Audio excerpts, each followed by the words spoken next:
রোজা প্রায় শেষের দিকে। এর মধ্যে চারিদিকে ঈদের আমেজ শুরু হয়ে গেছে। শপিং মলে তো ঢোকা যাচ্ছে না। আর আমি খালি ভাবছি এবার ঈদে আমি কি কোনো গিফট পাবো না? তো হ্যালো আসসালামু আলাইকুম গাইস সবাই কিরম আছেন?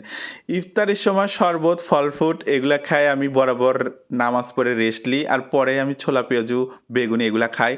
তো এখন আমি রেস্ট লিয়ার পর ছোলা পেঁয়াজু, বেগুনি খাচ্ছিনু। এর মধ্যেই দেখেন হঠাৎ করে ফোন দিছে। ওই কেডা? ওই যে বস। কিরমডা লাগে? খাওয়ার সময় আর শান্তি নাই। যাই হোক এর মধ্যে বস ফোন করে আমাকে বলেছে তাড়াতাড়ি তুমি উপরে আসো। তো এই যে হতভাগার মতো খাওয়ার ফেলে দিয়ে এখন চলে যাচ্ছি আবার উপরে বসের বাড়ি। কিন্তু বসের বাসায় যাওয়ার পর যে এত্ত বড় সারপ্রাইজ আমার জন্য অপেক্ষা করেছিল সেটা কিন্তু আমি স্বপ্নেও ভাবিনি।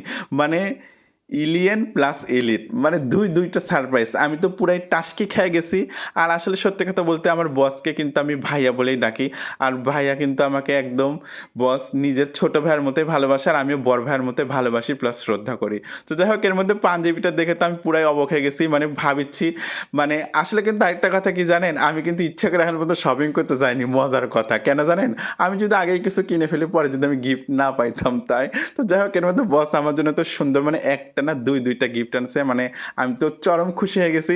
যাই হোক এর মধ্যে পাঞ্জাবিটা তো খুবই সুন্দর। আপনারা বলবেন কেমন হয়েছে পাঞ্জাবিটা?